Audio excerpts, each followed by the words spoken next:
Hello, everyone. This is EJ Schultz, news editor at Ad Age, and welcome to the Marketer's Brief podcast. In this episode, we continue our monthly series examining purpose marketing with Thomas Kolster, who is the founder and creative director of Copenhagen-based Goodvertising agency, which advises companies and organizations on how to turn environmental, societal, and health risks into market opportunities. Welcome back, Thomas. Thank you, EJ. Good to see you again. Great to hear your voice again.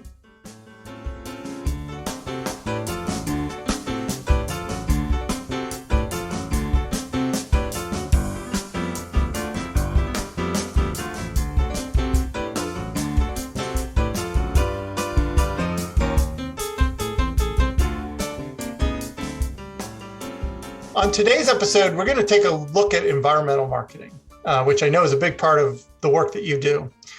Brands keep putting out ads and messages about why their goods might be environmentally friendly, but are under increasing pressure from activists and regulators and everyone else about so-called greenwashing. And I know, Thomas, you got back from Cannes not long ago, where I know environmental marketing was a big topic of conversation and a big topic of protests from the likes of Greenpeace and the creative advocacy group Clean Creatives, which made their presence felt in Cannes with a series of stunts and social media tactics to raise awareness about environmental issues, including a beach invasion to protest the ad industry's creation of ads for fossil fuel companies. What did you see on the ground, Thomas? And is this kind of activism taking a toll on brands? Is it forcing them into different kind of behavior? You know what, EJ, first of all, you kind of feel lucky just the fact that you can be in Cannes, it's a wonderful, wonderful place in the world. And obviously, first up, I'm obviously super happy that we're seeing, a real change happening in Cannes in terms of the brands that are there, the conversations that are being had. So I think that's important. It's an important and necessary change that's happening. When it sort of comes to the activism, I'm a little bit like, you have these grown-up men arriving dressed up like dogs, like a sort of bad version of Bloodhound Gang. Remember the sort of what was called the hit they had, like Bad Shots or something. I'm like, is this the sort of creativity that we want to apply to the climate crisis? Is this the sort of protest that Greenpeace and Clean Creatives are going to take to the table?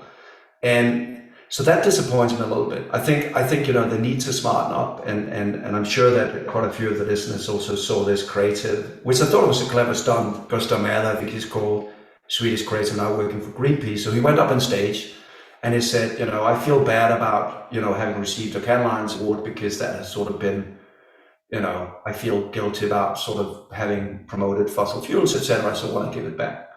But I can't whole thing. I'm actually happy he gives it back, because I think there is this lack of creativity in the campaigns. I mean, these are creative people. Why aren't we seeing more interesting stuff? I mean, I've been part of this community. I know the creative industry want to apply their creativity to solving some of these issues. And I just don't think that grown-up men dressed as dogs are going to change anything, to be honest. I think they need to go back in the creative drawing room and come up with something better. So in that spirit, I want to spend the rest of the podcast looking back at some old sort of ads that had environmental tone to see how they may look today, and as well as some more recent work, just to kind of get a sense and some advice from you for any brands out there listening on the best way to go about this kind of thing. And let's start by going way back to the year 2009 in a Honda ad that at the time I think received wide acclaim. It was called GRR, G-R-R. And it was promoting their new diesel engines that were, I guess, promoted as cleaner at the time, with a very visually interesting ad that we'll put on the website so people can view it themselves. It came from Wieden & Kennedy. But for our listeners, let's just take a quick listen and then we can talk about it. Here's a little song for anyone who's ever hated, in the key of grrr. Can hate be good? Can hate be great? Can hate be good? Can hate be great? Can hate be something we don't hate?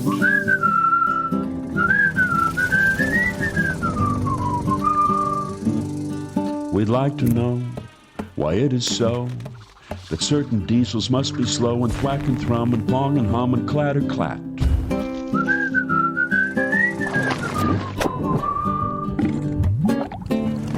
something, change something, hate something, change something, make something better.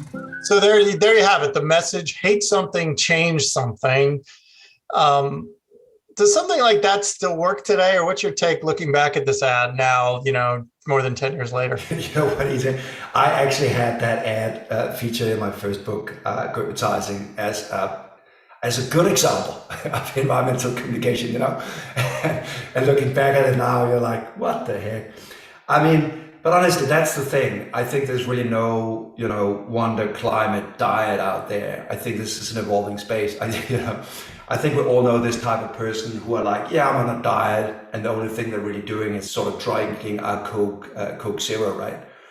I think what we're seeing right now is that, companies really have to put their ass into it.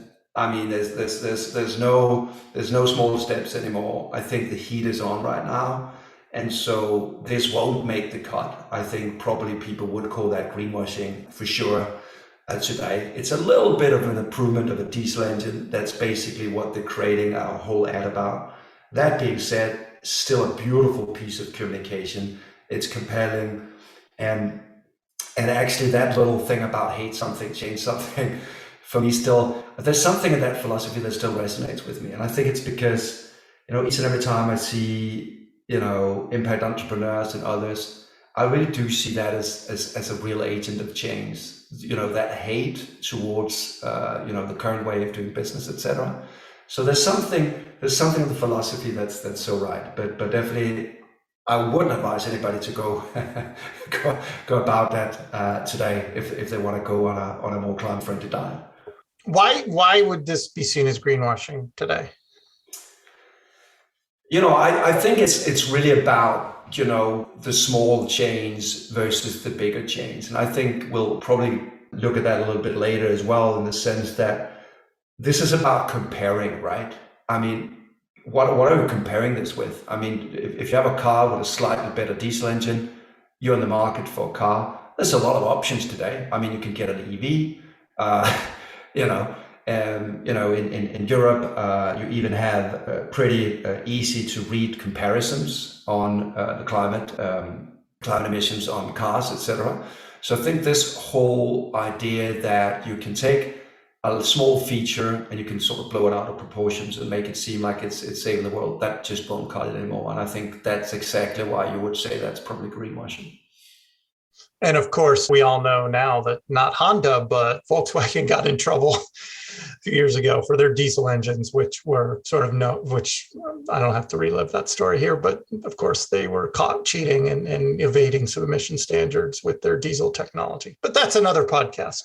The other ad I want. But that's an interesting point though, because the fun part was, and this really goes to tell how much we behave like goldfish, because like a year after that crisis, the whole Dieselgate crisis, the sales numbers were back in normal. So people are like, that's too much. I'm angry. I'm never going to buy a Volkswagen. Right. Until I forget about it and I still go and buy the Volkswagen. So, oh God, the double standards we have to live with, right? Except you could argue that whole incident forced Volkswagen to really jump headfirst into electric vehicles. So there is a silver lining, isn't there?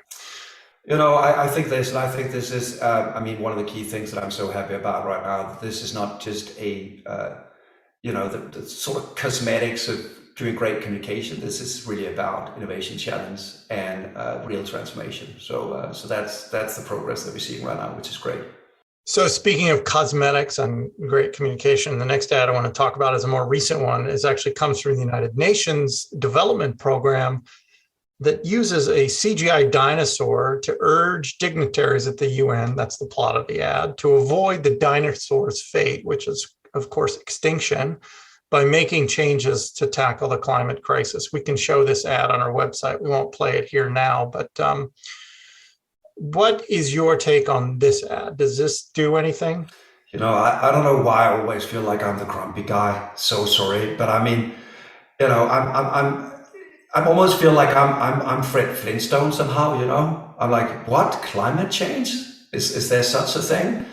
I think that the challenge with this thing is, I kind of have two things with it. I think the first one is just that, quite frankly, it's just lousy copywriting, a lot of this stuff. I mean, they're just telling us what we already know. The second thing is really that it's preaching to the converted. I mean, if you think about it, if you're trying to convince any oil executive about any of this stuff, is that really how you want to go about it? And I think that's the thing with a lot of climate communication out there, is that a lot of brands, a lot of agencies are really wasting their media budgets, targeting the people that are already agreeing with them. And you know what, even the oil executives, I mean, already back in, I mean, look at Exxon, now we're talking about scandals, right? I mean, Exxon has been facing lawsuits because, surprise, surprise, they've known this stuff since 1979. I mean, they did a report where they talked about the potential problem is great and urgent. And, you know, so I think we need to be smarter about how we create the real change. So obviously it got awarded in Cannes. I think it even won gold in the Grand Prix. But I think it's a sort of communication that at least shows me that we as an industry still have a long way to go in understanding what is needed and how we create the real foundation for change. And I'm not just saying that. I mean, WFA, World Federation of Advertisers, come out with reports saying we lack education, and Responsible did the same report looking at the ad industry. So I think this is unfortunately just because we don't know enough. So we start celebrating work that I don't think we should have celebrated in the first place. So if that ad is sort of an example of preaching to the converted, what's a practical piece of advice you can give folks to really talk to folks who need convincing on some of this stuff? Like, what's the best way to communicate that? You know what? I mean, in the first place, look at the spokesperson. I mean, I'm not Fred Flintstone, right? I mean, choose a spokesperson that these people listen to. Wouldn't it be much more interesting if it was an oil executive? Wouldn't it be much more interesting if you're trying to target people in the Midwest? Maybe you want to talk to a priest in the Midwest who gets this, who's on board, who believes in climate change. The same thing actually goes with a completely different type of work, the lost class that obviously tries to tackle gun violence. Again, you know, they trick this NRA guy to do a speech, graduation speech, he thinks, and obviously he's facing all these empty chairs with, unfortunately, people who died from gun violence. And again, I think it's another ad that's preaching to the converted. And I think we really need to be clever about the spokesperson that we choose if we want to be successful. Yeah, I'm glad you brought up that example, because I do feel that's almost like poking at the people that you see as on the other side, right? And it's almost just going to increase the divisiveness.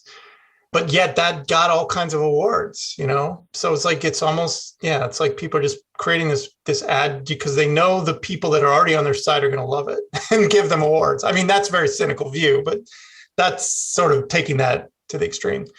No, but I think it's an important conversation to be had in our industry, because why are we doing this? If we're not trying to reach the people who aren't agreeing with us, why are we doing this? I don't think the people who are already on board with this, the people who are doing the protests in Cannes, all these people, you know, we don't need more of those people convincing each other that we're doing great. I really want to reach out to all the other people that is still not on board.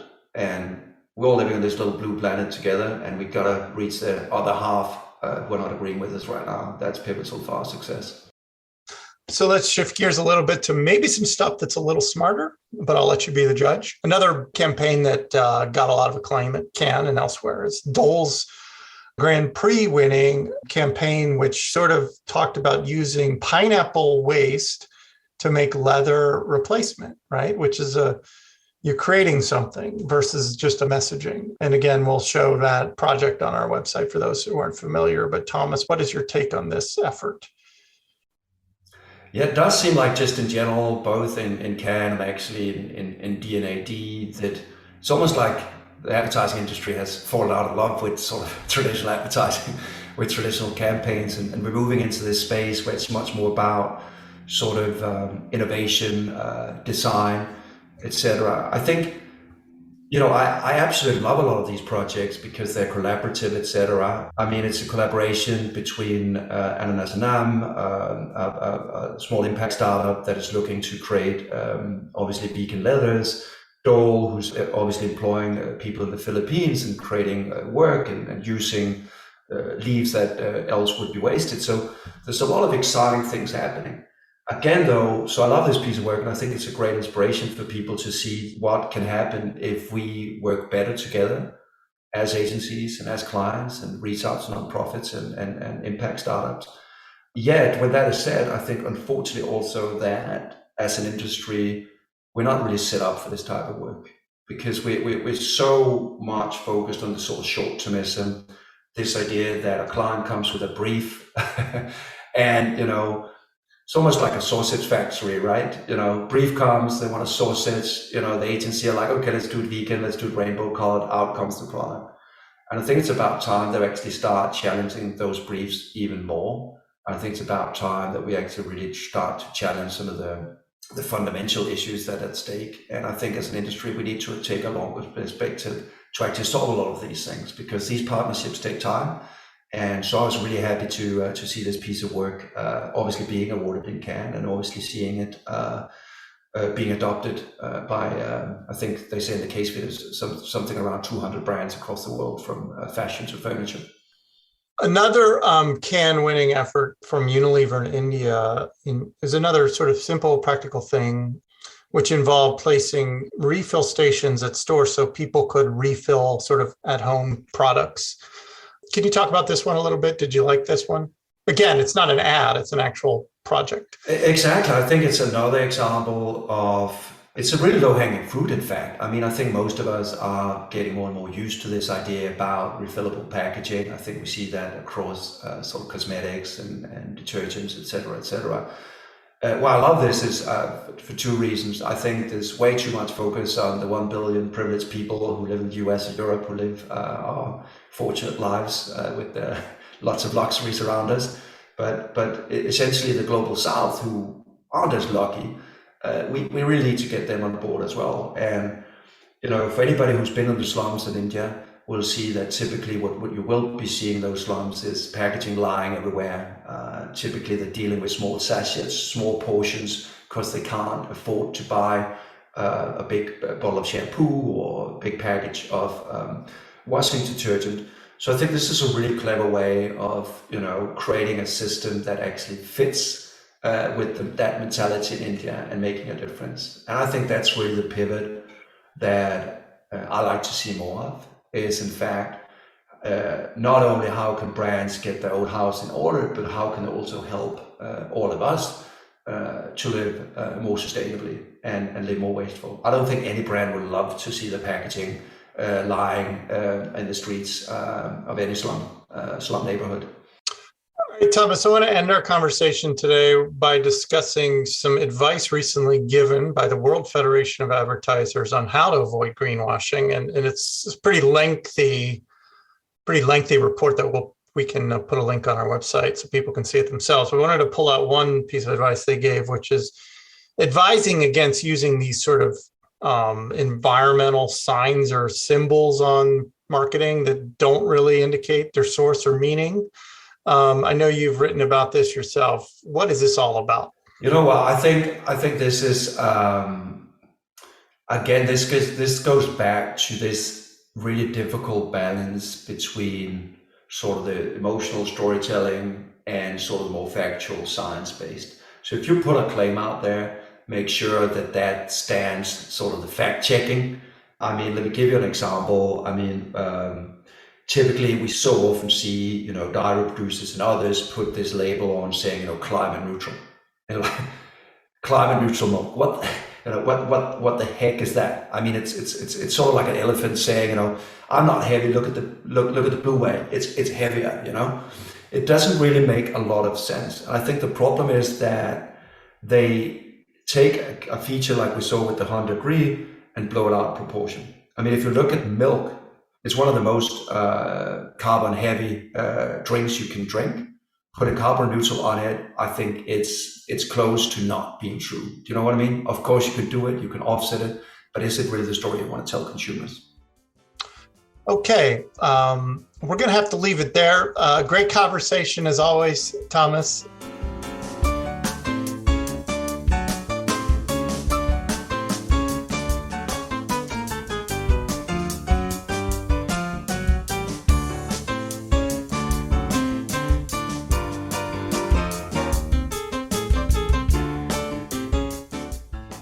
Again, I want to thank Thomas Kolster, who's of the Goodvertising Agency.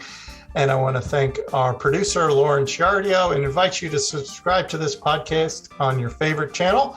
And we'll see you next month, Thomas, for more conversation on purpose marketing, do's and don'ts. Thanks again for your time. Thanks.